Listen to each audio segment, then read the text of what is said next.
then it can be put into, it can be translated. Let's see.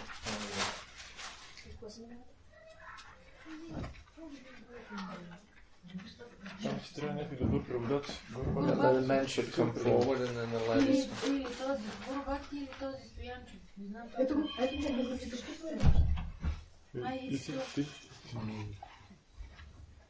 Според мен Гурбакти е най-бързи в преводите. И това е ако няма това. Не, няма. Айде да седнем. Ако се някакъв случай като днес, къде се превежда, не знам как ще се правя. Who's going to do the translating? You are? Yes. Okay, very good. This is it? Anybody else coming? Някой друг ще идва ли? Yes, sure, the roads will come after 5 minutes of time. Okay.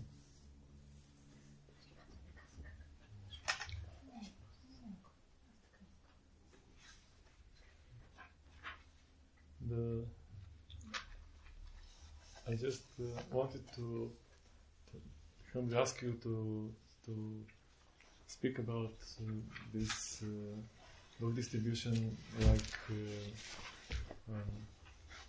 that is most important service that Prabhupada.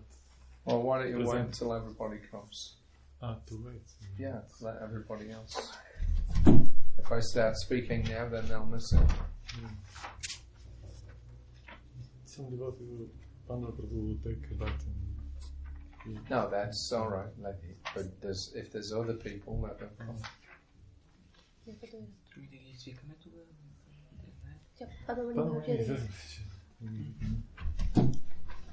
Okay, you start. No, I That's don't. it. Nobody else. No, nobody else. Така казаха, че няма никой да идва. Почваме. Okay. They said that. All right. We can begin. Okay, so this is a meeting with the Sankirtan devotees Среща с София. Санкиртан преданите в София. On Sunday the 8th of July, Неделя 8 юни 2007. 2007. All right, so ask your question. Задай въпроса си. I just want to ask you to present the feelings of Prabhupada when he listened about how his books are distributed and all about book distribution that Prabhupada Shrila and speaks also. I mean, I don't know how much I can add to what's already been said. Не знам доколко мога да добавя нещо, което вече е казано. Yeah. Book distribution has always been Prabhupada's priority activity. Книгоразпространението винаги е било най-важната дейност за Прабхупад. If you look back at Prabhupada's own history, writing was his main service. Ако видите историята на Прабхупад, писането беше основното негово служене. Yeah. Even during the time of Srila Bhaktisiddhanta, Prabhupada was recognized as a good writer. Дори по времето на Бхактисиданта Сарасвати Прабхупад беше признат като добър писател. He used to write articles for the newspaper that they had in those days. По това време той what was it?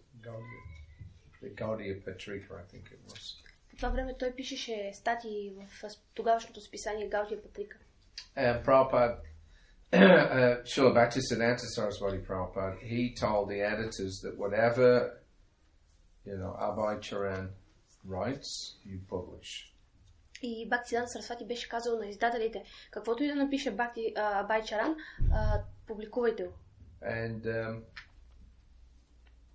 we see Prabhupada was he had very good qualifications for being a writer. Ние видяхме, Прабхупад имаше много добра квалификация, беше много квалифициран писател. Yeah, he told us a story about when he was at school and there was in his matriculation exam. Той разказа за неговия кандидат студентски изпит в училище, матурата му. Matriculation means when you final exams. Матурата. Yeah, you have it. You know what it is. Yes. Right. And Prabhupada had written an English essay. И Прабхупад беше написал едно есе на английски. So out of 100 marks, he got like 85, something like that. И от 100 той беше получил 85%. But the teacher actually came to look for him. He came into his classroom and asked, who has written this? И всъщност учителката дойде в класа и попита кой е писал това есе. Yeah. So he, put his hand up, and the teacher thanked him firstly and said, yes, this is very good. He came personally to find it, to thank him. Той дигна ръка, че той го писал и учителката го поздрави. Тя беше дошла лично да го намери, да го намери. And Prabhupada also studied Sanskrit in his high school years. И когато беше в училище, той беше също учил санскрит. And he told us when we were in Toronto that he was the top of his class in Sanskrit. И когато бяхме в Торонто, той ни беше казал, че е бил първи в класа по санскрит.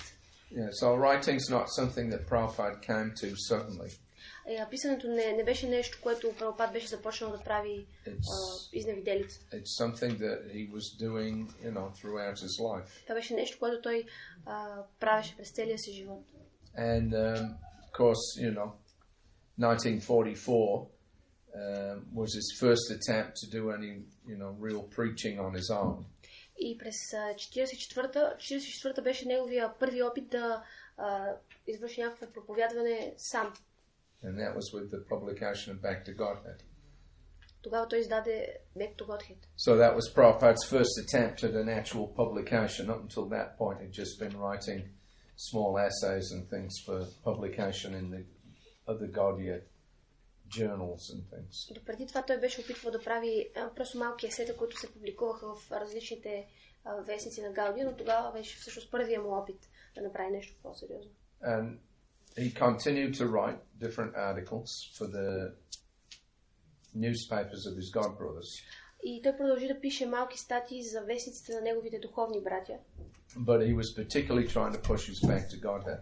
Но той най-вече се опитваше да лансира своя Back to Godhead. And when we were in Vrindavan in September of 76, и когато ние бяхме в Вриндавана you boys come to the front. През 1976 септември месец, we'd had a management meeting. Prabhupada was getting a bit of a headache. Имахме една менеджерска среща, а Прабхупад болеше малко главата. And he said, now I'm getting brain fag. Той каза brain fag. Fatigue. Сега усещам умора в главата, в мозъка. Мозъка ми е уморен. But that English phrase, brain fag, I didn't really understand what it was because I'd not heard it before. Но аз не бях чувал този английски израз brain fag, не го бях чувал преди. Умора в мозъка. So I asked Prabhupada, brain fag, what does that mean? И аз попитах Прабхупад какво означава brain fag. So he told me a story about how in the 1950s he was working on his back to Godhead. Той ми разказа една история. През 1950-та той работил върху Back to Godhead. And, he was literally doing everything. И буквално той правил всичко. So he was writing it, he was editing it, he was doing all the production work. Той го писал, той го издавал, той го цялата работа по печатането извършвал. He was going out and purchasing the newspapers, the paper for printing it on. He was supervising the printing of the thing. Той ходил купувал хартията, той го наглеждал печатането. And then he was going out and selling it. И после ходил и го продавал. So, literally he was doing it, everything from, A to Z. И от А до Я той правеше буквално всичко. So he said he was out selling his back to Godhead. И той разказваше как един ден бил излязъл да продава своя Back to Godhead. And it was very hot. И било много горещо. So he said, I got brain fag. И тогава той каза, че получил мозъчна умора. So he said, I was reeling like a drunkard. И каза, че той се клатушкал като пияница. And then because he had no money to stop a taxi or anything like that. По това време няма пари да спре такси. And he said just at that moment, a friend of his happened to drive past in a motor car and saw him. И така, точно в този момент се случило, че някакъв негов приятел минал наблизо с една кола и го видял. So he immediately stopped, he took him in, he took him home and gave him some medicine and then he was okay. И той незабавно спрял, качил го, дал му някакво лекарство, завел го вкъщи и той тогава се оправил. So, you know, that's a very striking example of Prabhupada, you know, as the first book distributor. Това е много удивителен пример за Прабхупад като първия книгоразпространител. Going up to the point where he was practically collapsing in the street. Той е стигнал дори до момент, в който практически колабирал на улицата. But that was his determination, you know, to sell his periodical. Но това било неговата решителност да продаде своите списания. And actually, when Prabhupada, you know, started writing books, you know, the first book that he wrote was the Easy Journey to Other Planets. И всъщност, когато Прабхупад за първи път започна да пише книги, първата книга, която той написа, беше Лесно пътуване в други планети. Then he started work on the Bhagavatam in 1960. И след това, през 1960 започна да работи върху Бхагаватам. So, at the same time that he was writing, as soon as they were published, he was also out trying to sell them as well. И веднага, щом те бяха публикувани книгите, той веднага излезе, за да самия той да ги продава. So in 1976 we had a few boys in India that they were on what was called the library party. През 1976 имахме така нареченото група, която ходеше да разпространява по библиотеките. So a couple of them, Vyasaki and Satyanarayan Prabhus, they drove all the way up north to Kashmir. Няколко от тях, Vyasaki и Satyanarayan и Satyanarayan бяха дошли при мен да ме вземат. So, you know, they went up into the Kashmir Valley. Те отидоха в Кашмирската долина. And they were going around all the libraries and universities there. И пътуваха във всички библиотеки и университети там. And книжарници. then after a few weeks they came back down. Prabhupada was in Vrindavan and they came to make a report to him.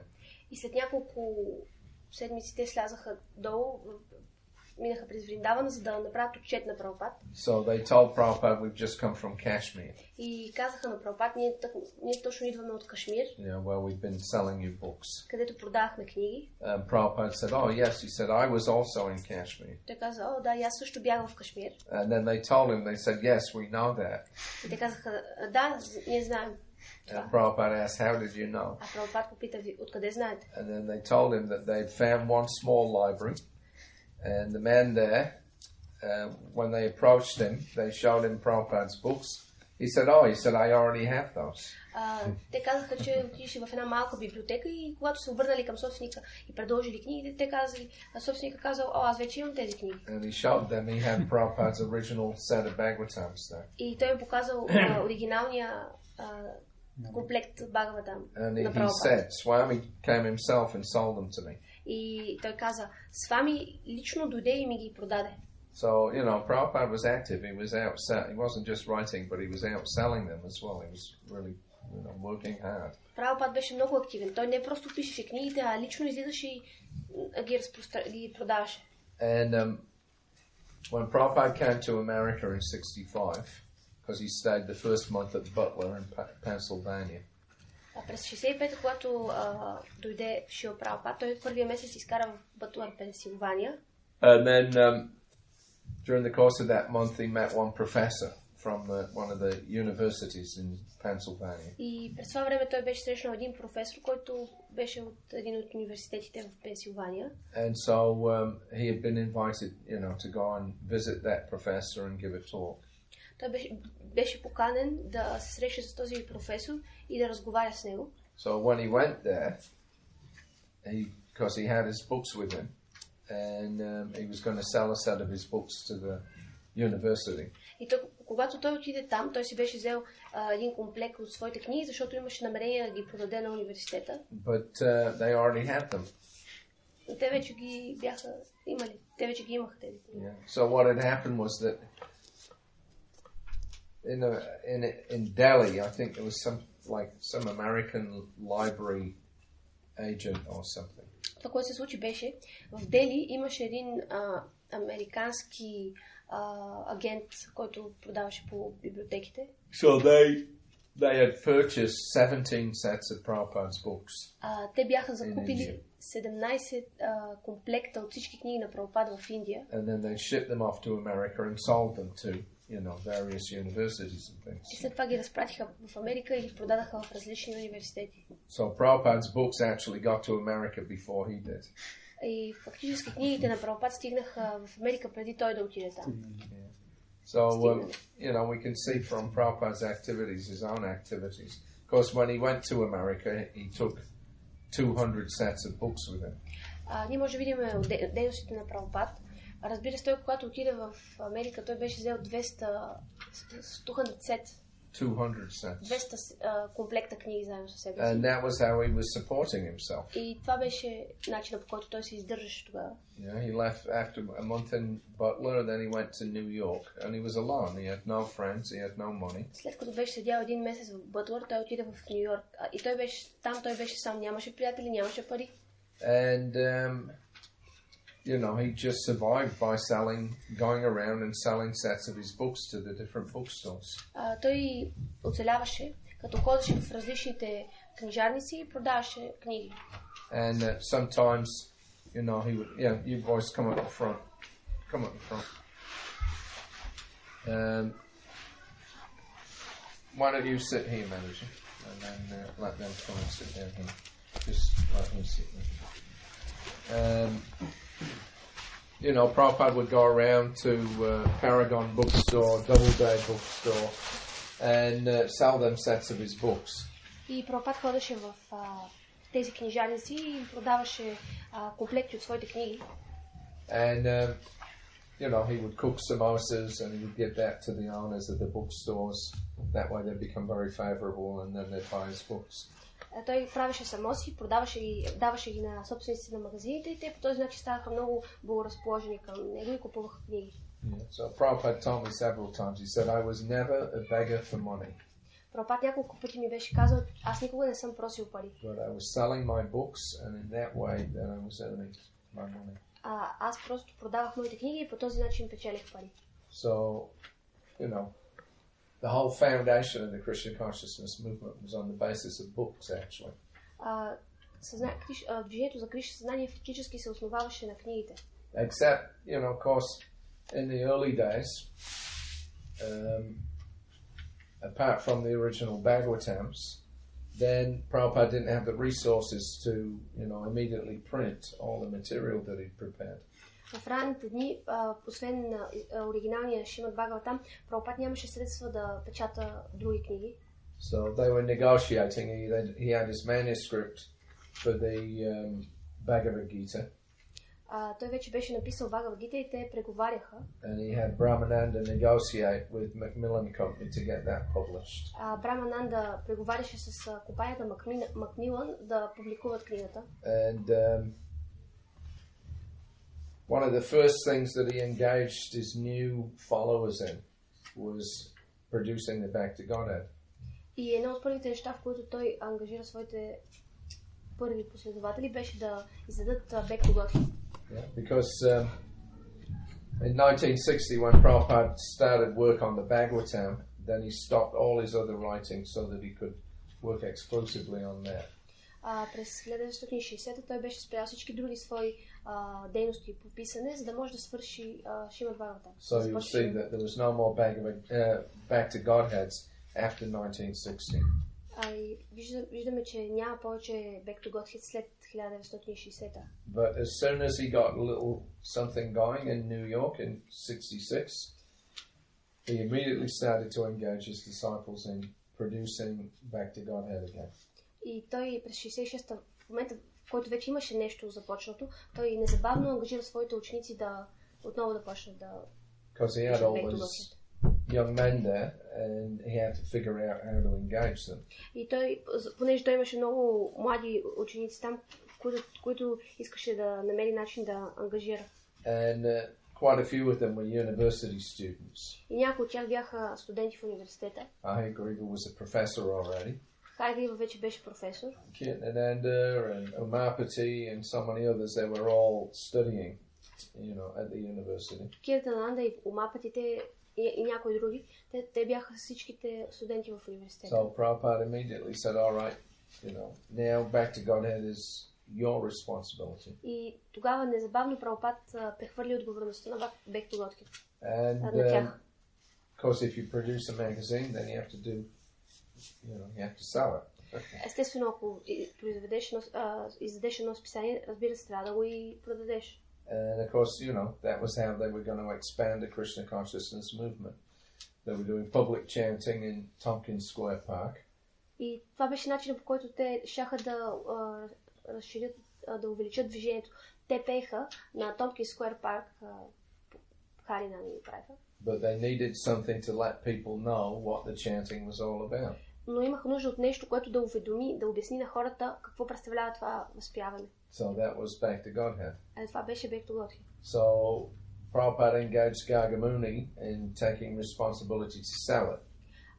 Прабхупад нагърби Гаргамуни с отговорността да продава списанието. So Gargamuni, apart from Srila Prabhupada, was probably the first book distributor in ISKCON. И Гаргамуни, с изключение на Прабхупад, може би беше първия книгоразпространител в ISKCON. Yeah, what they did was that they purchased 2 mimeograph machines. Това, което те направиха, е, че закупиха 2 машини за...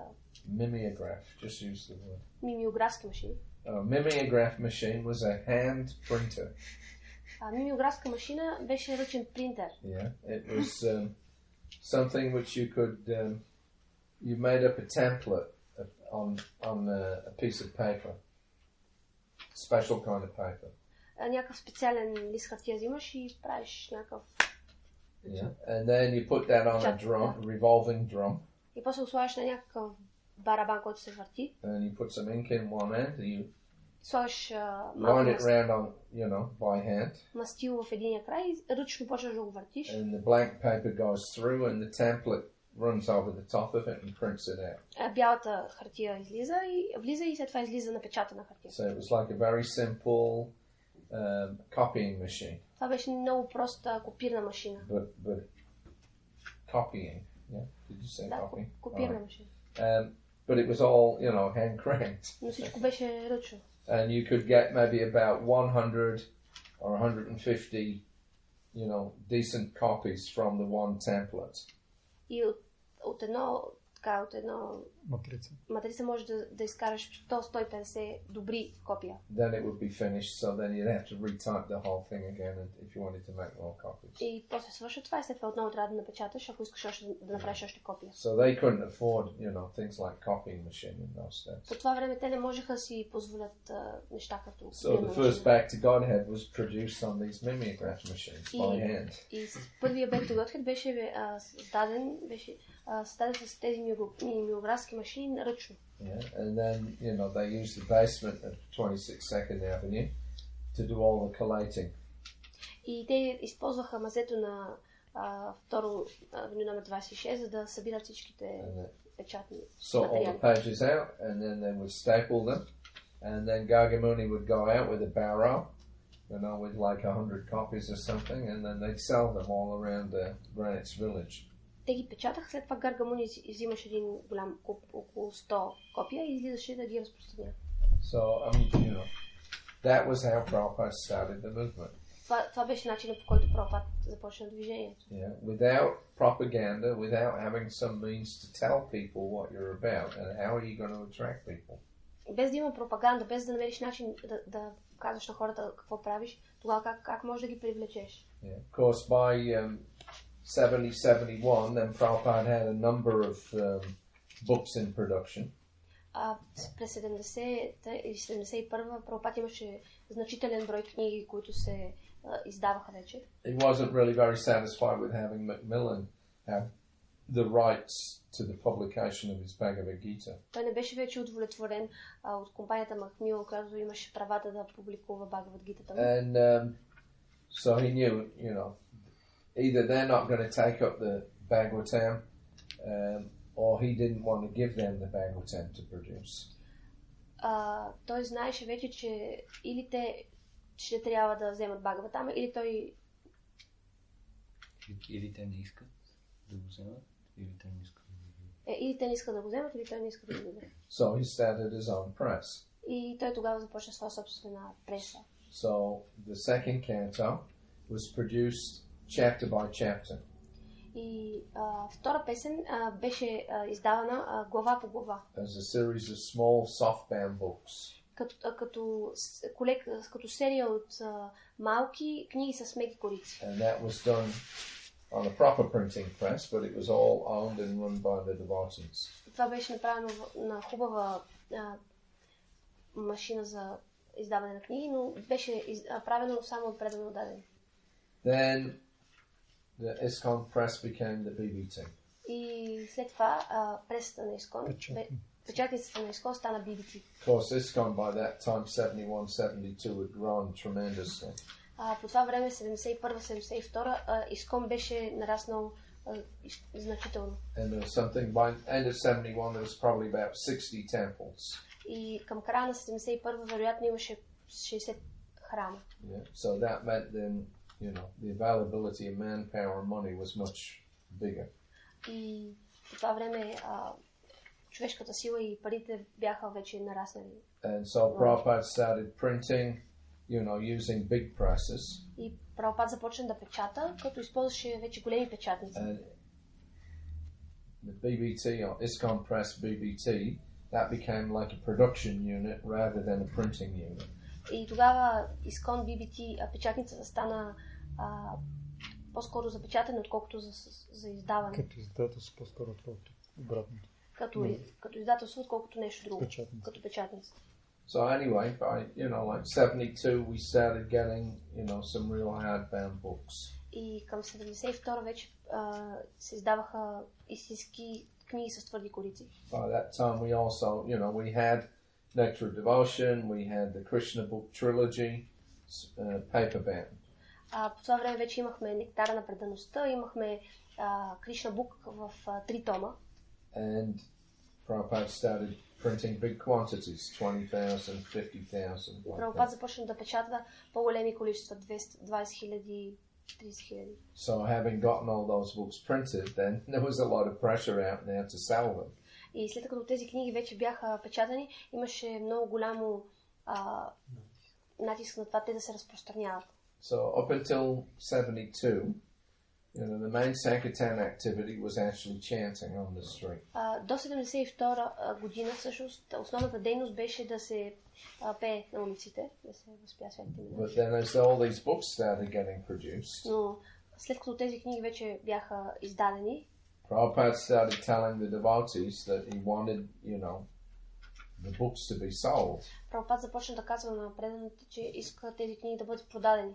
And by the end of 72, then a few devotees had actually started to figure out how to go out on the street and sell these big hardbound books to people. И до края на 72 някои от преданите вече бяха измислили начини как да излизат на улицата и да продават тези книги на хората. And at first there was some, I wouldn't say conflict, but maybe some confusion about what was more important, going and chanting or selling the books. И в началото имаше малко объркване. Не бих казал конфликт, по-скоро недоразбиране кое е по-важно. Да се излиза на улицата и да се пее или да се разпространяват книги. So Prabhupada settled that with the analogy that had been given by his spiritual master. И Прабхупад разреши този въпрос, като използва една аналогия, едно сравнение, което неговият духовен учител беше дал. That a mridanga can be heard for one city block. Че мридангата може да се чуе само в съседния квартал. But the big mridanga, the books, can be heard all over the world. Но голямата мриданга, книгите, може да се чуе по целия свят. So Prabhupada made it very, very clear that his preference was for us to distribute books. И Прабхупад много силно наблегна на това, че той предпочита да се разпространяват книги. So, late 72, 73 onwards, all the Sankirtan changed over from chanting to book distribution. И 72 и 73 вече цялото възпяване на светите имена се промени и започнаха да се разпространяват книги. So by early 77, after the Christmas marathon, the BBT reported, that they had something like 6.5 million books in print. И до 77 на коледния маратон BBT съобщи, че са разпространени нещо около 6 милиона и половина книги. So most of those books had been distributed just in the 4 years prior to that. Повечето от тези книги бяха разпространени около 4 години преди това. So anyway, I mean, all of that was driven by Srila Prabhupada's personal enthusiasm and, by his encouragement. И всички тези дейности се движиха благодарение на ентусиазма и на личния подтик на Шрила Прабхупада. And he made it very clear that there's no more important engagement than selling his books. И той изясни, подчерта, че няма по-важен ангажимент от това да се разпространяват неговите книги. So, I mean, on a practical level anyway, my observation. И сега на практично ниво, моето наблюдение. If you don't go out and distribute books, you won't make any new devotees. Ако не излизате на улицата да разпространявате книги, тогава няма да се присъединят нови преданодадени. The number of devotees, the number of people that get attracted to Krishna consciousness is directly proportional to the amount of books that you sell.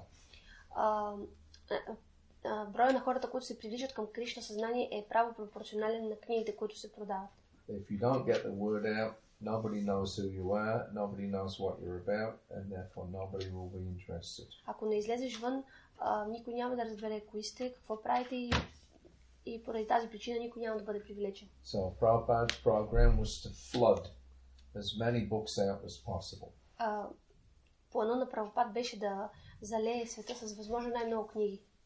And maybe I don't know what statistic is, but maybe out of 1,000 books, maybe one person will get that and they'll become inspired and become a devotee. И от 1000 разпространени книги на един човек може би ще се привлече, не знам точно каква е статистиката, и ще стане преданодаден. But my experience when I was the GBC in Australia in late 1970s and early 80s. Но моят опит, когато бях GBC в Австралия, между 70-те и ранните 80-те години. And I also started up the Australian BBT at that time. И по това време започнах австралийското BBT. My experience was that the temples that, were selling lots of books, they were also thriving. They were making a lot of new devotees. Моят опит беше, че тези храмове, които разпространяваха най-много книги, те бяха начело и те имаха най-много нови преданодадени. And, their Sunday feast would always be packed out. И техния неделен фист винаги беше много добре посещаван. And the temples that weren't selling very many books, the opposite was happening. А пък храмовете, които не разпространяваха толкова книги, с тях се случваше точно обратното. So it's very practical. Така че това е нещо много практично. And, it's the way, if you want to please Prabhupada and Krishna, this is the way. И това е начинът, по който може да видиш Прабхупад и Кришна. Because we're not saying that other forms of devotional service are not pleasing. They're all pleasing. Разбира се, ние не казваме, че другите форми на предано служене не удовлетворяват. Напротив, те всичките са удовлетворяващи. But if you want to give the highest pleasure, then book distribution is the way to do it. Но ако искаш да дадеш най-високото, висшата форма на удоволствие, тогава начинът е книгоразпространението. Yeah, of course. The fact that, that's the highest form of preaching also means it's usually the most difficult. Фактът, че това е най-висшата форма на проповядване, обикновено означава, че това е и най-трудният начин. To give Krishna the highest pleasure means you have to give the most surrender. Да дадеш на Кришна най-висшата форма на удоволствие означава, че ти трябва да се отдадеш в най-висша степен. So book distribution is definitely an austerity. И определено книгоразпространението е отречение. Yeah, it's not easy to go out, meet strangers, convince them to take a book that they have actually no interest in. Не е лесно да излизаш на улицата, да срещаш непознати, които нямат никакъв интерес да си вземат книги или да убедиш да си закупят.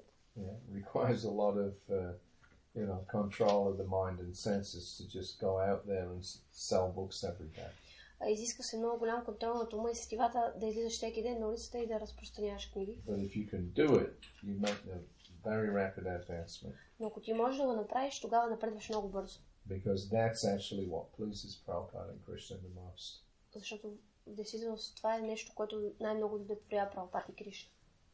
So, whether you can go out every day or you go out 1 day a week or 2 days a week, it doesn't matter, but something, you have to make sure that the book distribution goes on. It's vital, actually. Дали излизаш един път в седмица, 2 пъти, няма значение, просто трябва да го правиш редовно. Всъщност книгоразпространението е жизнено важно. Alright, that's a little overview. И това е нещо малко по този въпрос. Let's answer some questions. Нека отговорим на някои въпроси. Възможно ли е да пропадне храм или ятра такава бедна страна като България, ако продължаваме да разпространяваме книги, дори при тежки условия? Да пропадне. Да. Is it possible that a yatra, like small yatra, like in Bulgaria, degrade if we continue to distribute books? Is it possible that there is some fall down of the yatra when we continue to distribute books at the same time? Is it I'm not sure I understood what that question was. Малко. Искам да кажа, че страната ти май не ми преведе точно въпроса. Понеже страната е много тежка, има тежко икономическо положение в България. Ще преведеш? Okay. Bulgaria is in very difficult economical situation. И останахме много малко Санкиртан предани отдалени. And there are very little number of Sankirtan devotees left here. И лично аз непрекъснато се страхувам да не пропадне храма, да не пропадне ятрата. And I'm personally very anxious that the yatra can disappear and the temple can disappear also, something like this.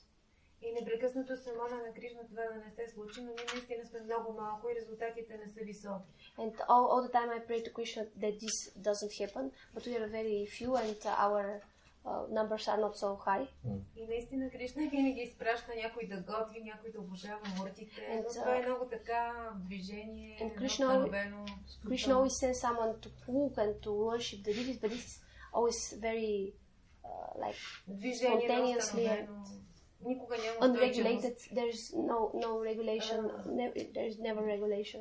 Кришна вече 16 години не ни е оставил, но все пак искам да попитам, възможно ли ако продължаваме да разпространяваме книги при тези тежки условия да пропадне храма или ятра? 16 years Krishna has never let us down, but my question is it possible if we can, and when we continue to distribute books, that our yatra can disappear, can fall down, can degrade? As long as you're here, Mataji, it won't. Докато ти си тук, Матаджи, това няма да се. That's the process. You have to, pray to Krishna to maintain you. Това е процеса. Трябва да се молим на Кришна, да се молиш на Кришна да те поддържа. Just your voice moving. Let him sit down.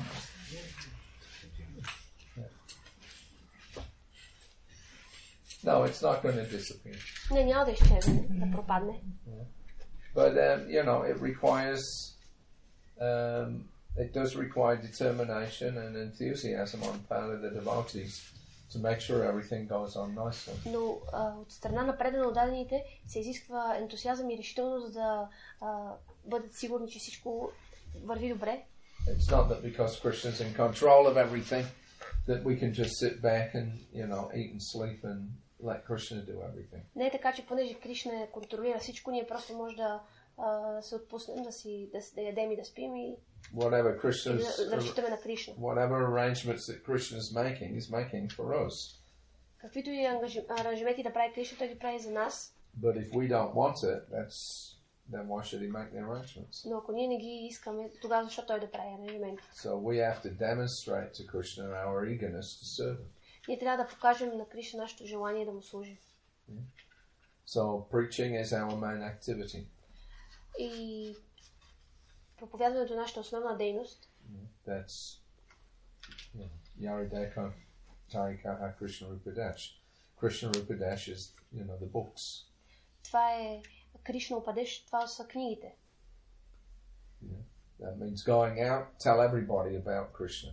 Това означава да излезеш и да разкажеш на всички за Кришна. And Prabhupada said the best way to do that is to give them a book. И Прабхупад казва, че най-добрият начин да го направиш е да им дадеш книга. What you will fail to achieve, in 20 minutes of talking, you will easily accomplish in 1 minute selling the person a book. Това, което не би постигнал, ако 20 минути им говориш, съвсем леко би станало, ако за 1 минута им продадеш книга.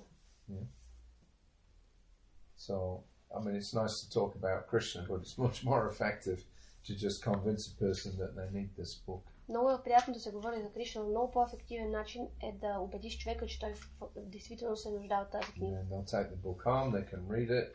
Prabhupada said even if they just touch it, they'll be benefited.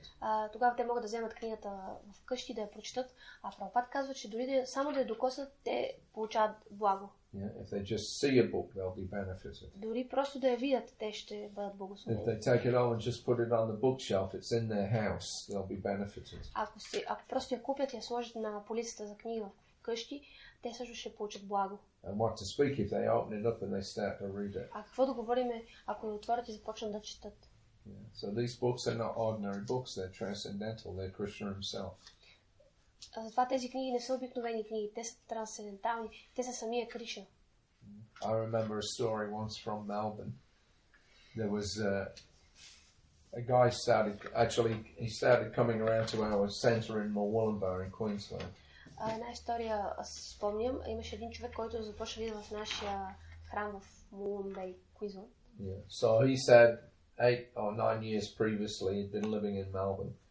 Той разказваше, че преди 8 години бил живял в Мелбърн. And he was up and up, he was developing some business or some job. He was very busy all the time. He was newly married.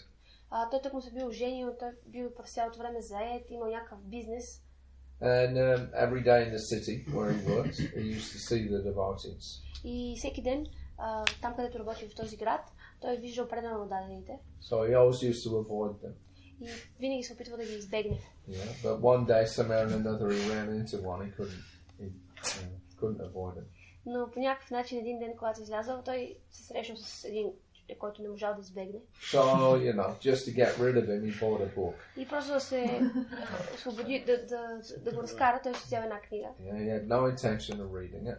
Няма никакво намерение да я чете. But because he paid some money, all right, he took it home, he put it on his bookshelf. И понеже бил дал някакви пари, си я взел и си я сложил на полицата. And he never looked at it. И никога не я погледнал. Then about 8 years later, then he lost his job, his marriage broke up, he had to sell his house. И след 8 години той загубил работата си, брака му се разпаднал и той трябвало да продаде къщата. And so he moved away from Melbourne, he moved up on the coast there. И отишъл от Мелбърн, той се преместил на брега. And the only things that he had left with him were a few books. И това единственото нещо, което му било останало, били няколко книги. So he's there, in his new situation, everything that he had and that he'd worked for had been lost. И той сега бил в ситуация, в която всичко, за което работил, било загубено. So he had, time on his hands, and he was thinking, what am I going to do now with my life? And и той разполагал с време и започнал да мисли какво сега ще правя с живота си. Yeah, for the first time he started actually thinking about, what is life for anyway. И може би за първи път в живота си той се замислил за какво се живее. And he was looking on his bookshelf for something to read, and the Bhagavad-gita was still there. И започнал да търси нещо за четене и видял Бхагават-гита. So he thought, oh, here's that book that the Krishnas sold me. И той си помисля, това е книгата, дето кришнаните ми продаде. So let me read it. Нека я прочета. And he read it, and then, he started to understand, and he became a devotee. И той я прочел и започна да разбира, и тогава стана предан. So you don't know, when a book is going to act. И затова ние не знаем кога една книга може да започне да действа. Yeah. But in due course of time, when the person's ready, Krishna will be there. Но в един определен момент, когато човек е готов, Кришна ще дойде. We had another guy, he started coming around to the temple. Имахме един друг човек, който започна да идва в храма. So he was a garbage man. Той бил буклучар. Yeah. So he was out, emptying the dustbins. Той бил изпразвал контейнерите. Yeah. And the garbage men, they always like to see what's in the garbage. Maybe somebody's throwing something out that's valuable. И буклучарите винаги обичат да гледат какво е в буклука, надявайки се, че може би някой е изхвърлил нещо ценно. Because in the old days it used to be like that. Поне в едно време беше така. Nowadays they just have a machine that does the whole thing. Сега в момента вече имат машини, които вършат тази работа. Anyway, this guy, he was a garbage man. So in the garbage there was one of Prabhupada's books. Този човек, той бил буклучар и в една от кофите за буклук видял книга на Шрила Прабхупада. So he pulled it out. Oh, what's this? И той взел и се запитал какво е това. So he took it home, started reading it, and then started coming to the temple. И той взел, почна да чете и след това започна да идва в храма. So you don't know, where a book's going to go. You don't know where all the devotees are. Не знаеш къде една книга ще отиде, не знаеш къде са всъщност предано дадените. Prabhupada said there are devotees in every city of the world. Прабхупад каза, че има предано дадени по целия свят. So now you just got to find them out, that's all. Сега ние трябва просто да ги намерим, това е всичко. Yeah. I mean, there are thousands of stories like that. Има хиляди истории като тази.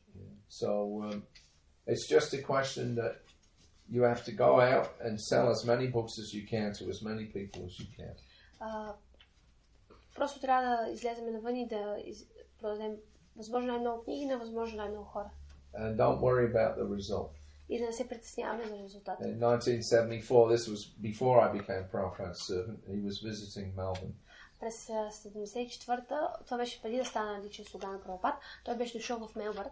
And we were on a morning walk. Prabhupada was talking about book distribution and, preaching. И ние бяхме на една сутрешна разходка и Прабхупад говореше за проповядването и по-специално за книго-разпространението. And so I told Prabhupada that, well, we're going out every day, we're selling so many books, but hardly anybody's coming. Аз тогава казах на Прабхупад, ние излизаме всеки ден и разпространяваме книги, но почти никой не идва. Prabhupada said, that is not your concern. Прабхупад каза, това не трябва да е ваше притеснение. He said, you just do your duty. Вие просто изпълняйте дълга си. The results are up to Krishna. Резултатите са Кришна отговаря за резултатите. Yeah. So we can't guarantee that even if we are very active, going out and selling books, and that a lot of people will come. That's up to Krishna. Не е гаранция, че когато излизаме да разпространяваме книги, много хора ще дойдат. Това зависи от Кришна. But there's one thing that's certain. If you don't go out and sell books, nobody will come. Но едно нещо е сигурно. Ако не излизате и разпространявате книги, никой няма да дойде. Yeah. So you've got to make your propaganda and then leave the rest in Krishna's hands. Вие можете да направите пропаганда, останалото е в ръцете на Кришна. Yeah. All right. If you're sincere, Krishna will send enough along for you to be able to maintain. Ако сте искрени, Кришна ще изпрати достатъчно средства, за да може да се издържате. Yeah, but if your temple just becomes, like a free hotel for people to come and hang out, eat prasadam, sit around, laugh and joke, go to sleep, that's not what a temple is for. Но ако храма стане нещо като някакъв безплатен хотел, където хората ще идват да хапнат нещо, да се позабавляват и след това да поспят, тогава нищо няма да се стане. Prabhupada said many times, don't make it a free hotel. Той много пъти е казал, не го превръщайте в безплатен хотел. The ISKCON centers, he said, are centers for preaching and spreading Krishna consciousness. People have to be very active. Храмовете на Искон са място, където от което хората трябва да проповядват Кришна съзнание. Те трябва да бъдат много активни. Alright? А как това нещо да не се случи? Да не се превърне храм на Искон в хотел, където хората по-скоро експлоатират нещата, които се предлагат като забавление. Наистина, повечето хора, които за първи път идват тук, нали, обикновено ние ги привличаме точно по този начин, че всичко е супер и голям купон при Хари Кришна. Обаче въпросът е, че има много хора, които голяма продължителност от време продължават да го възприемат така и да експлоатират по-скоро това, което Искон предлага. Как трябва да подходим и какво да им кажем или какво трябва да е нашето отношение, поведение, за да не се получава така. So he says that people usually come here because they are attracted of our preaching that Hare Krishna is a fun, is a party, and so he's saying how can we avoid the preaching that Hare Krishna is just another place where they can sleep and they can eat and something like this. Right? Да. Well, yeah. By being serious. Ами като бъдем сериозни. Krishna consciousness is not just some sentimental, excursion. It's a serious process. It's a deep philosophical process.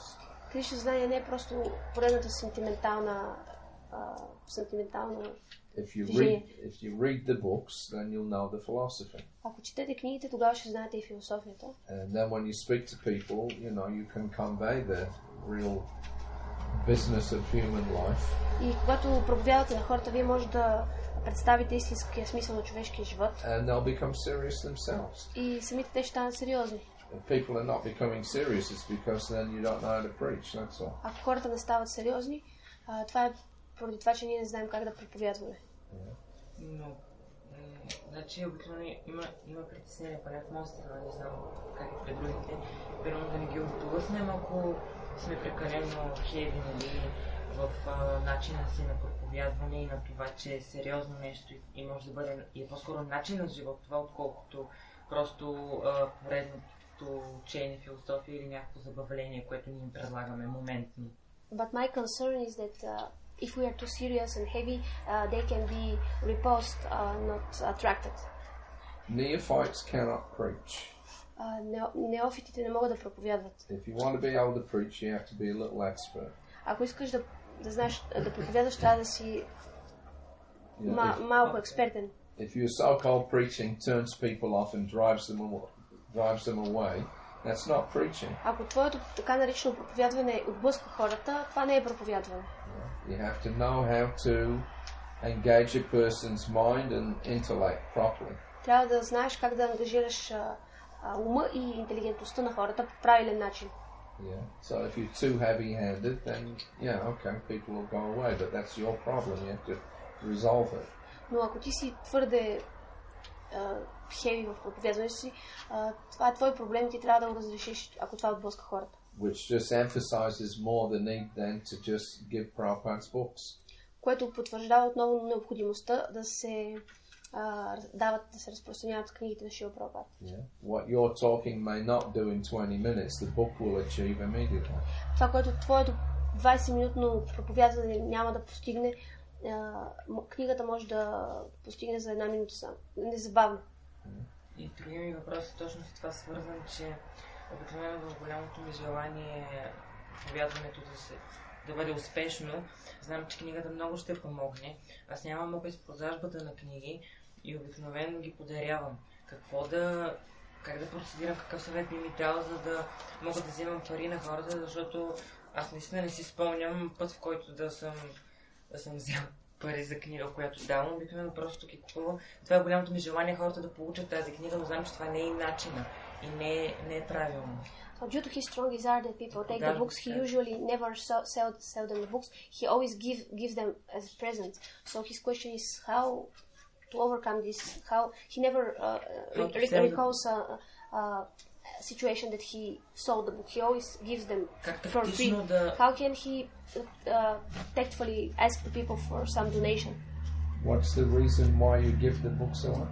А защо подаряваш книгите? Каква е причината? Голямото ми желание те да получат, защото тя не е мощното The средство. reason is his very strong desire that people receive the books because this is the best way to the most powerful preaching. No, I asked you, what's the reason why you give them away? Но аз те питах, каква е причината, поради която ти ги даваш, ги подаряваш. Защото се притеснявам, че могат да не я получат въобще тази книга, да няма, да не бъде при тях, те имат облаги дори да не я прочитат. Because I'm afraid that people refuse to take the book. If I don't give it for free. They even don't have this book if I don't that's the reason. Give it them to it's not your strong desire to make sure they get a book, it's your inability to ask them to pay for it. Значи, причината, заради която ти ги даваш, а не ги продаваш, ти ги подаряваш, е просто твоята неспособност да ги продадеш, а не твоето силно желание те да ги получат. Yeah, but that's something you'll have to develop some techniques to overcome that. Трябва да развиеш някакви техники, за да можеш да превъзмогнеш този проблем. Prabhupada didn't like his books being given away for free. Прабхупад не харесваше неговите книги да се подаряват. Yeah, because if somebody gets it for free, it's come cheaply. That means that it won't hold any value for them. They'll take it very cheaply. They'll, throw it away. И защото ако някой получи такава книга безплатно, той няма да я оцени и просто ще я захвърли. So, you've got to develop an ability to be able to relate to a person in such a way, you explain to them a little bit about what the book's about, and then just, ask them. Now we just ask if you can give something to cover the cost of the printing. It's a simple thing, it's not difficult. Ти просто трябва да развиеш тази способност да обясняваш на хората, да кажеш нещо за книгата и след това да ги молиш да дадат някакво дарение, което поне да покрие печатната стойност на книгата. And you'll see most people will be perfectly happy to give something. If they're not, then all right. Either move on to the next person, or if you think that this person is a genuine case where they're really interested, but somehow or another they just don't have the money with them at that time, then maybe you can consider giving them one. И тогава ти ще установиш, че някои хора много щастливо си взимат книгите, ако пък ли не, ще се обърнеш към друг човек. Но има и такива случаи, в които човек има много силно желание, но поради една или друга причина няма достатъчно пари. В такъв случай вече можеш да подариш книгата. Yeah, but it's on the basis of you establish a relationship. When the person stops, you have to be able to immediately engage them. Когато спреш човека, ти трябва незабавно по някакъв начин да установиш връзка, незабавно да го ангажираш. Yeah, and don't be embarrassed about asking people for money. И не се срамувай да молиш хората за пари. You're giving them something more valuable than anything they've ever had in their whole lives. Им даваш нещо по-ценно от каквото и да било, което те някога са имали. If you were out there in a shop selling, underwear or, shoes or something, you wouldn't be embarrassed about asking them for the money. That's the price. Ако беше продаваш в някой магазин, където се продаваха обувки или бельо, тогава нямаше да се срамуваш да ги помолиш да дадат цената, защото толкова струва. Yeah, and they know I'm buying, I'm getting this commodity, I have to pay for it. Everything costs money. И ти знаеш, понеже те взимат нещо, трябва да си платят всяко нещо, си струва пари. So then what's the problem with asking them for, some payment to get a valuable book? Тогава какъв е проблема да ги помолиш за да дадат някакво дарение, когато получават много стойностна книга?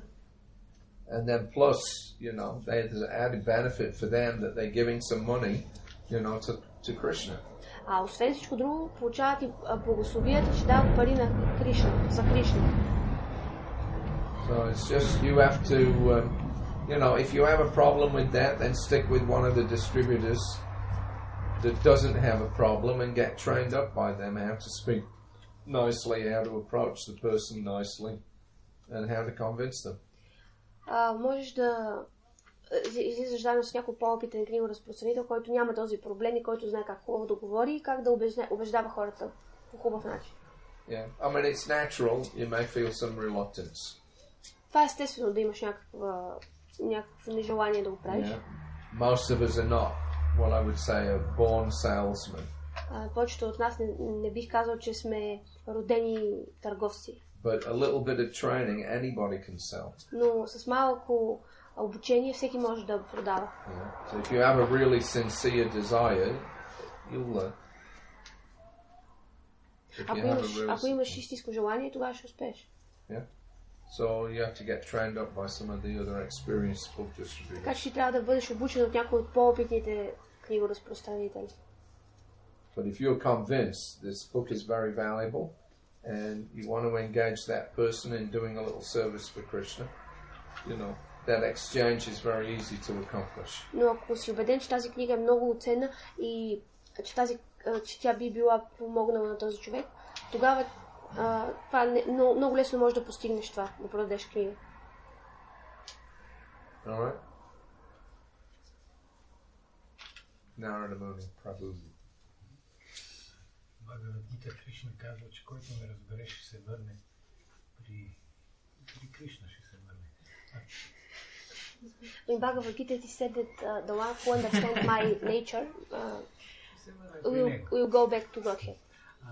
Какво е най-важното нещо, което трябва да разберем в посланието на Шрила Прабхупада? Защото то е толкова много пластов, че някой път ние виждаме много неща. Най-важното, което трябва да разберем в посланието на Шрила Прабхупада. Which is the most important thing we have to understand from the message of Srila Prabhupada, because he has many things, dimensions. But which is the essence, the most important thing from the message? What do you think it is? Какво мислиш, че е това? Ти какво мислиш? Винаги да помним Кришна и никога да не забравяме, или винаги да помним Прабхупада, не да забравяме. Always remember Krishna and never forget him, or always remember Prabhupada and never forget him. Yeah. Да. And everything that we do is designed to bring us to that one point. И всяко нещо, което правим, цели да ни издигне до този. Yeah. So there are so many activities in Krishna consciousness. Има толкова много дейности в Кришна съзнание. Prabhupada told Tamal Krishna Maharaj one time in Bombay. Веднъж в Бомбай Шрила Прабхупада каза на Тамал Кришна Махарадж. So there was something, you know, they were developing this big temple. There were a lot of complications. You know, they were very, very busy all the time. Те работеха върху проекта на един храм, на много голям храм, имаше много усложнения и те през цялото време бяха много заети. So Prabhupada told him, he said, actually, he said, our business is to just chant Hare Krishna. А Прабхупада тогава каза, всъщност нашата единствена работа е да възпяваме Хари Кришна. Yeah. So he said, but if I ask you, you know, he said we have no business really building all these big buildings and things like this. Той каза тогава, че нашата работа не е да строиме тези храмове, големи храмове. But if I ask you to just sit under a tree like the six Goswamis and just chant Hare Krishna, you won't be able to do it. Но ако аз ви накарам да седите под едно дърво и просто да възпявате Хари Кришна, както са правили шестимата Госвами, вие няма да сте способни на това. Therefore I have to strain my brain to think of so many different ways to keep you engaged. И затова аз трябва през цялото време да напрягам мозъка си как да ви ангажирам в служене на Кришна. So, you know, everybody's got different natures, everybody's got different abilities. Всеки има различна природа, всеки има различни способности. And that means, you know, you need a variety of ways in order to bring them to that point, you know, where they are meditating on Krishna. И затова има различни видове дейности, чрез които човек да се издигне до тази платформа, с която да медитира върху Кришна. Yeah, that's really the principle of Daivi Varnashram. Това е наистина, това е принципа на Дайви Варнашрама Дharma. You have different people of different capabilities. Brahmanas, Kshatriyas, Vaishyas, Sudras. Имаме хора с различни способности, брамани, кшатри, вайши и шудри. And somehow or another, all of them have to be, you know, linked up to the transcendental process. И по един или друг начин всички те трябва да се свържат с трансценденталния процес. You know, I mean, if somebody asked me to go and live on a farm and take care of the cows, I'd go nuts. Ако някой ме помоли да живея в ферма и да се грижа за кравите, аз ще поудея. Yeah, it's just not me. I mean, it's not my nature to do that. Не е моята природа да правя това, няма да съм аз. Yeah, but you're perfectly happy doing that. Но, например, ти си съвършено щастлив, като правиш това. So that doesn't make me any better than you, or you any better than me. И това не ме прави по-добър от теб или теб по-добър от мен.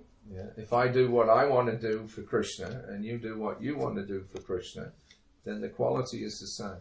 Ако аз правя това, което аз искам за Кришна, и ти правиш това, което ти искаш за Кришна, тогава качеството е едно и също. But still, in ISKCON, we have the consideration of how to do good for others. Но при след това ние сме загрижени в ISKCON как да правим на другите добро. So it's not just a question of how I will be engaged in Krishna's service. Въпросът не се свежда само до това как аз искам да съм ангажиран в Krishna's service. Въпросът е също в това как ние ще ангажираме и другите хора в Кришна. How will we get other people to remember Krishna? Как ще накараме другите хора да помнят Кришна? So if you're thinking about how to engage other people in remembering Krishna, automatically your problems are all solved. Ако ти мислиш как да ангажираш другите хора в служене на Кришна, тогава автоматично твоите лични проблеми ще се разрешат. Yeah. If you're thinking about the concerns of others, you don't have any time to think about your own. Ако мислиш за проблемите на другите, тогава нямаш време да мислиш за своите собствени. Or at least you'll see your problems are not nearly as big as what you thought they were. И поне ще видиш, че твоите проблеми са по-незначителни от това, което ти си мислил преди. Yeah. But if you're not preaching, then you get caught up in your own little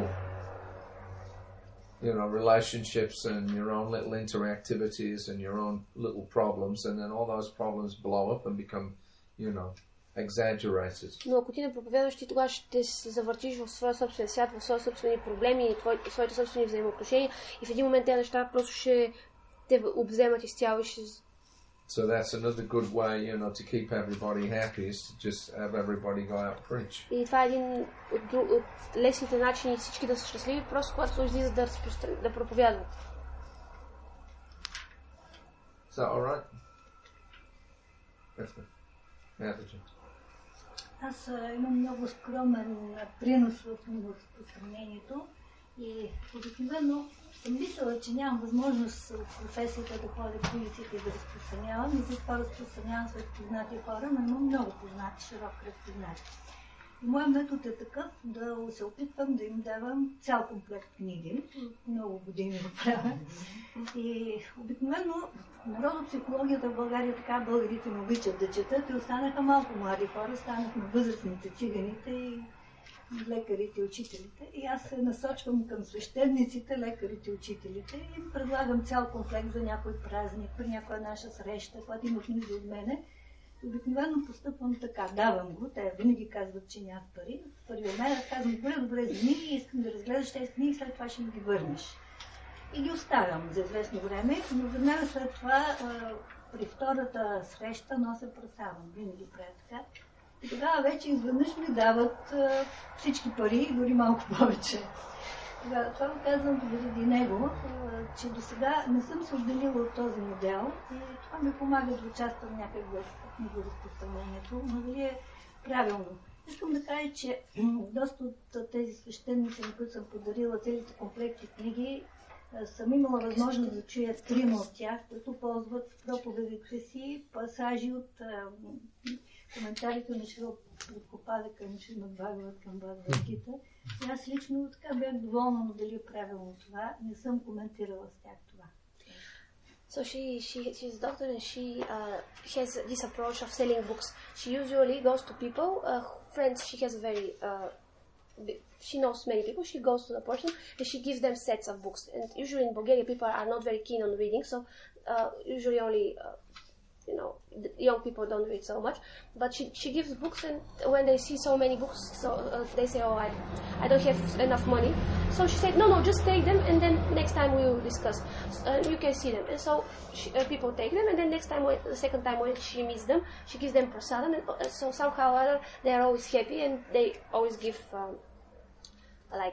some good donation, even more than she has expected. Even she usually aims to preach at these priests and doctors like this. So there was one priest who took the book and he uses in his preaching some passages from Bhagavad Gita. Bhagavad Gita? Some passages, some quotes from comments from Srila Prabhupada. So she asked, is this nice, is it correct? Дали е правилно това? Is it correct that they took the book and then they use this in their own preaching? Не това. Дали е целият труд? Also, is this approach of selling books, she asks, is this approach right, correct, effective? What's that? They had some doubts if the translation is good, but it's okay. All right. Prabhupada said anything that sells a book is good. Прабхупада е казал, всичко, което продава книгата е добро. The end justifies the means. Целта оправдава средствата. If you can get somebody to accept one of his books, keep it in their home, you're a success. Ако убедиш някой да си вземе книга, да я държи вкъщи, тогава ти си успял. And what to speak about if they start using them. А какво да говорим, ако започне да я чете? So yeah, that's a good program. Да, това е много добър метод.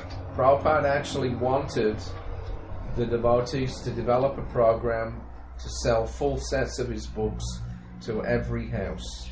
Прабхупада действително искаше ние да развием програма, чрез която да продаваме на хората цели комплекти от книги вкъщи. You know, like at least in America and England and these places, they have the Encyclopedia Britannica. В Америка или поне в Англия, те имат тези големи томове на енциклопедия Британика. Yeah. So it's like, you know, humongous amount of books. Това е някакво огромно количество книги просто. So, you know, they were a very small company, Britannica. Британика са били много малка компания преди това. But there they set about trying to think how to convince people that they need a whole set of their books. Те започнали да обмислят метод, чрез който да убедят хората да си купуват цял комплект от техните книги. And they became one of the biggest book companies in the world. И те станаха една от най-големите компании за книги по целия свят. Yeah. So many people were convinced that you need an Encyclopedia Britannica. Толкова хора бяха убеждавани, че се нуждаят от енциклопедия Британика. Yeah. Your kids need it. This is knowledge. Това е знание, вашите деца имат нужда от него.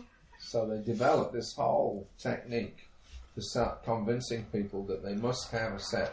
And if they don't have a set of, you know, Encyclopedia Britannica, 50% of their life was wasted. И те започнаха да убеждават хората, че те имат нужда от този комплект книги и ако нямаш този комплект книги, тогава половината от твоя живот е напразен. Yeah, that you know, doing the worst harm to your kids by not giving them this knowledge. Ти много сериозно вредиш на децата си, като не им даваш това знание. So they sell like, you know, gazillions of books. Те продават милиарди книги, сигурно. So it was all based on their own, you know, determination, that's all. Това просто е в резултат на тяхната решителност. They applied their intelligence how to get these books into that house. Те просто са използвали интелигентността си как да вкарат тези книги в къща, в тази къща. And when people buy the Encyclopedia Britannica, what do they do with them? They put them on the shelf and they never look at them again. А това, което хората правят, когато си купят енциклопедия Британика, те просто ги слагат на полицата и никога повече не ги поглеждат. The kids never look at them and they never look at them. Нито децата, нито те някога ги поглеждат. But they got them. Но ги имат. Anyway, the point there is that, you know, where there's a will, there's a way. If you apply your intelligence, you'll figure out ways and means to get Prabhupada's books into people's homes. Така че идеята е, че ако има желание, има и начин. Трябва просто да приложим интелигентността си как да продадем на тези хора книгите на Шрила Прабхупада. We never think in terms that, I'll never be able to sell these books. Не трябва никога да мислиме, аз никога няма да успея да продам тези книги. We only think in terms of how many books will I sell today. Ние винаги мислим колко книги ще успея да продам днес. So it's a really question of our attitude and, you know, our determination to please Prabhupada and Krishna and to do some good to all these people out Така there. че въпросът е в това, как ние въпросът е в нашата решителност и това способността ни да убедим хората да вземат книгите на Шрила Прабхупада. We're not motivated by the material returns that we get. Ние не сме мотивирани от материалната отплата, която ще получим. We should be very motivated by the spiritual transaction that's going on. Но ние трябва да сме мотивирани от духовната връзка, която се получава. Everybody gets benefit when a book is just distributed. Всеки получава благодетелство от книгите, които се продават. That's the nice thing about it. I mean, you know, even if you sell hundreds of Encyclopedia Britannicas, nobody's getting any benefit. That's the problem. Това е хубавото нещо при книгите. Дори да човек да разпространи стотици енциклопедии Британика, няма да има никаква полза. Това е проблема. But if they get one of Prabhupada's books, the benefit's unlimited. Но ако те вземат дори една от книгите на Прабхупада, тогава те са безкрайно благодетелство. So if they can go out and sell whole sets of their books, why can't we go out, do the same, or at least sell one book, or two books, or three books? Ако те излизат и разпространяват цели комплекти от енциклопедия Британика, защо ние да не отидем и да направим същото? Или ако не, поне една книга, или две книги, или три книги. You've just got to figure out a way of dealing with them so that they understand that by getting these books they'll get so much benefit. Трябва по такъв начин да се отнасяш с тях, така да им проповядваш, че те да разберат, че ще са облагодетелствани, ако си вземат тази книга.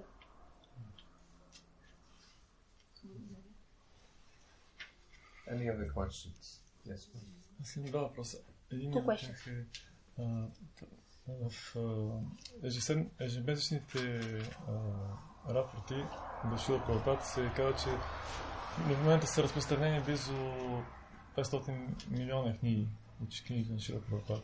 Това е книгите на Прабхупада всъщност са супер бестселър. So in the reports of selling Srila Prabhupada books, it is reported that 500 millions of books have been distributed all over the world. И те са best. And these books are bestsellers, actually. 500 million which books? Prabhupada books. Prabhupada books. 50 million or 500? 500. It is like 470, something like that now.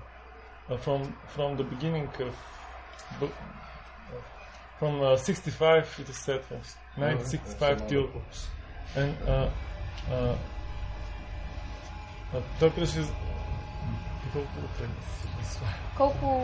Какви точно книги? Аз казах, че са около 470 милиона книги разпространени от 65-та година насам. И последните години, като гледам разпространението, поне информацията, която е публикувана е от 86-та година насам, средно някъде около 2-3 милиона, някой път 4-5-6 милиона се разпространяват на година.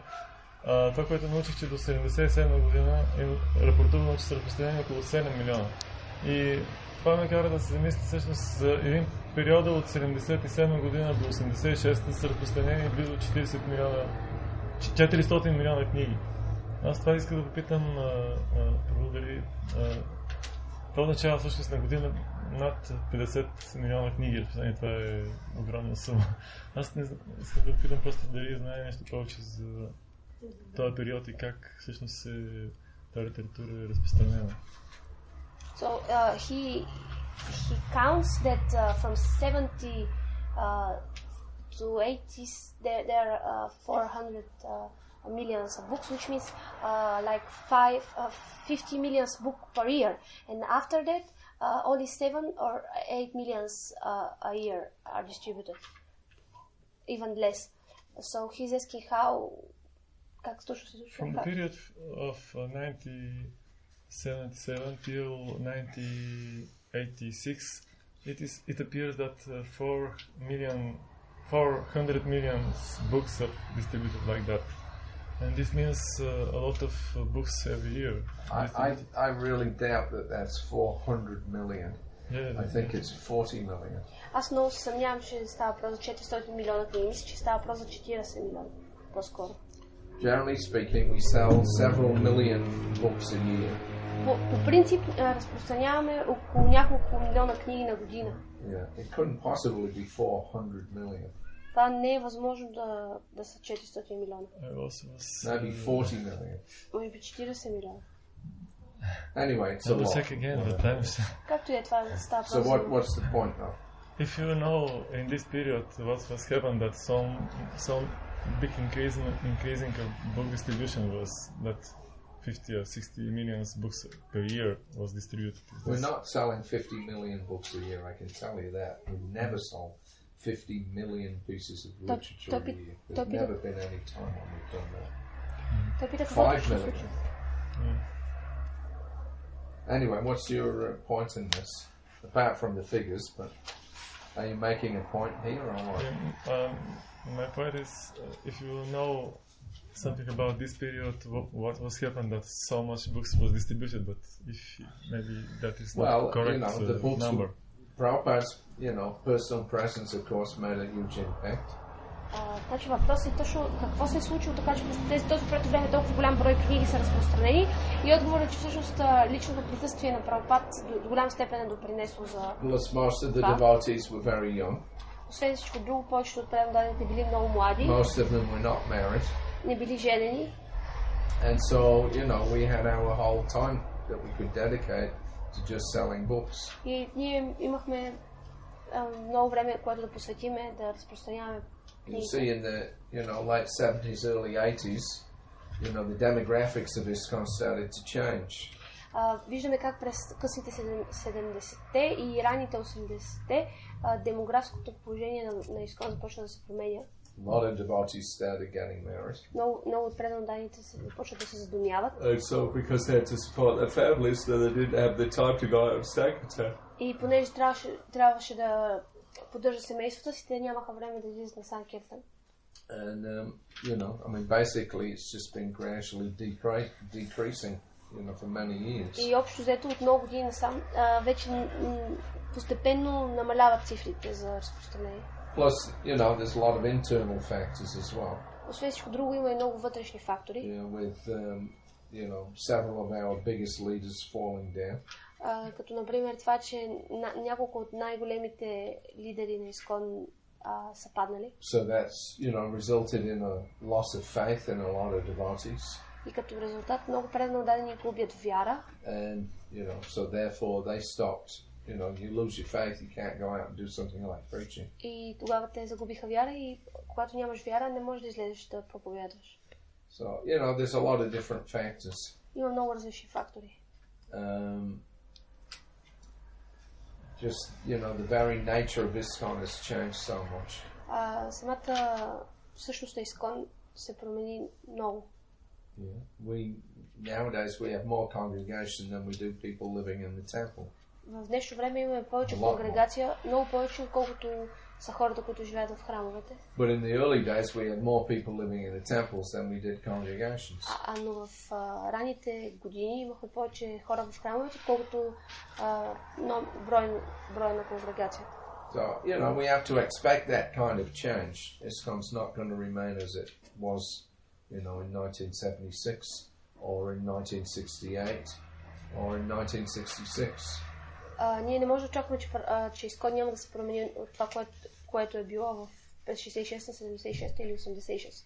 But Prabhupada emphasized that whatever we do, book distribution has to remain a priority. Но Прабхупад винаги подчертаваше, че каквото и да правим, книgoразпространението винаги трябва да бъде приоритет, най-важна дейност. When you have somebody like Srila Prabhupada who's extremely spiritually powerful, present, they naturally would expect things naturally develop very rapidly, they increase very rapidly.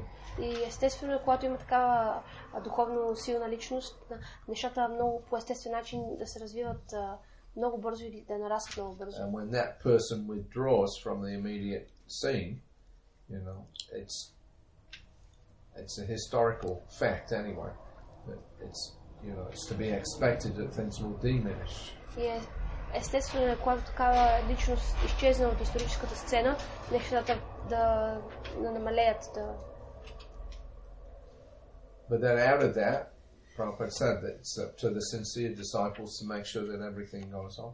Но, както Прабхупад казва, искрените преданодани трябва да са сигурни, че всичко това ще продължи.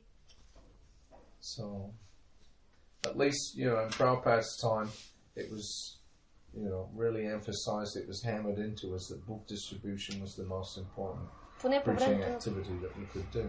По времето на Прабхупад беше подчертавано, винаги се натъртваше, че книгоразпространението е най-важната дейност, която ние можем да правим. And you have to keep that up. The temple managers have to see that, preaching always remains the focus, especially through book distribution. И менеджерите на храма винаги трябва да следят, че това е най-важната дейност и че тя продължава. We don't want to end up in a situation, as I was mentioning the other day, where Prabhupada criticized his godbrothers and criticized, the temples in Vrindavan. Не искаме да попаднем в същата ситуация, когато Прабхупад критикува своите духовни брати и храмовете в Вриндаван. Where they're happy to run a temple, show the deities, collect a little money, and eat and sleep. Където за тях е достатъчно да покажат божествата, да съберат някакви пари и през останалото време да ядат и да спят. ISKCON centers are meant for preaching, that's all. Центровете на ISKCON са предназначени за проповядване, това е всичко. And that means, somehow or another, always keeping up these programs, book distribution, prasadam distribution, harinam if you can do it. И това може да стане като програмите като книгоразпространение, праsadam разпространението и харинамите върват заедно, ако е възможно. Втория въпрос е, искам да попитам, кое не само специално и в личното му служение към Прабхупад, кое е най-много, какви неща не са удовлетворявали Шрила Прабхупад и също така какви неща са удовлетворявали него и в личното му служение към Прабхупад, също така и цялостно като... So in your personal service to Prabhupada, he asks, which are the things that used to please Prabhupada and which are the things that used not to please Prabhupada, but to displease him. Also not only in your personal service, but also like generally. I ask because I want to know how to escape things that was not satisfying for Prabhupada and also to do such things that will be well, Prabhupada always said, do as I do. Прабхупад винаги казва, прави това, което аз правя.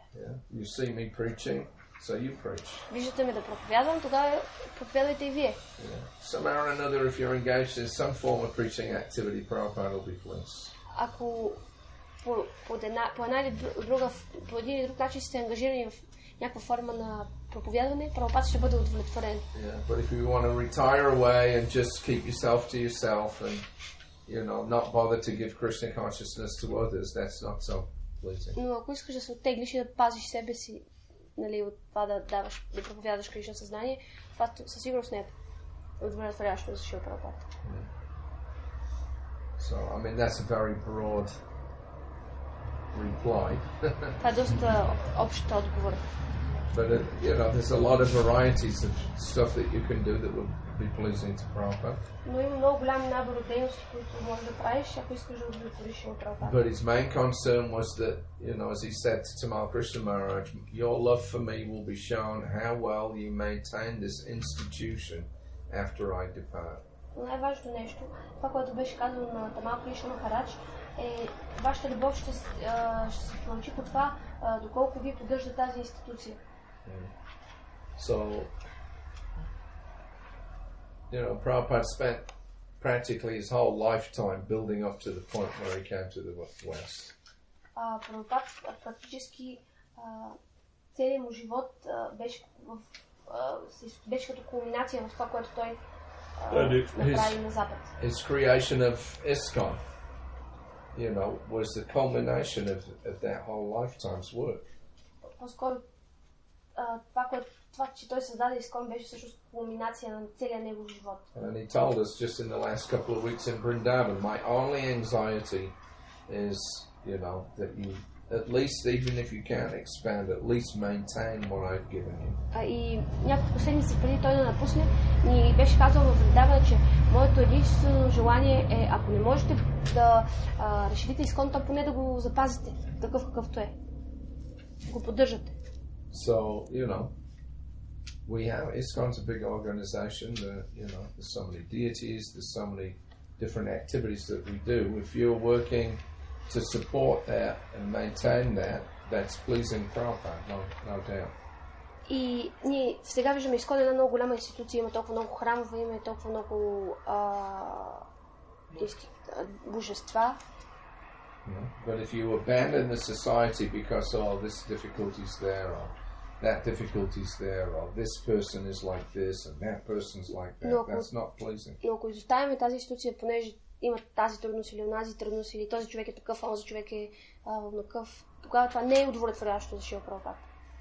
I mean, people that have left, they always try to rationalize why they've left ISKCON. Тези хора, които са изоставили Искон, те винаги са опитвали да обясняват по рационален начин защо са го напуснали. And somehow or another they twist things so that even though they're not supporting Prabhupada's movement anymore, they're still pleasing him. И по някакъв начин извъртат нещата, че дори вече като не са в Искон и не поддържат тази институция, това движение, те въпреки всичко удовлетворяват Прабхупада. Но Прабхупада никога не одобряваше това. I mean, he always said, I've given my whole life's blood to creating this institution. Now, don't destroy it. Прабхупада винаги казва, че аз просто съм дал целия си живот, за да създам тази институция и сега не я разрушавайте. Yeah, there may be so many problems, but never leave. Може да има много проблеми, но никога не напускайте. That was Prabhupada's, requirement from his disciples that they continue to work together, they cooperate together to maintain the institution. Това беше изискването на Прабхупада, те да сътрудничат и да работят заедно, за да поддържат тази институция. So I know that phrase, your love for me will be shown how you cooperate together. That's the general, phrase that's been circulated.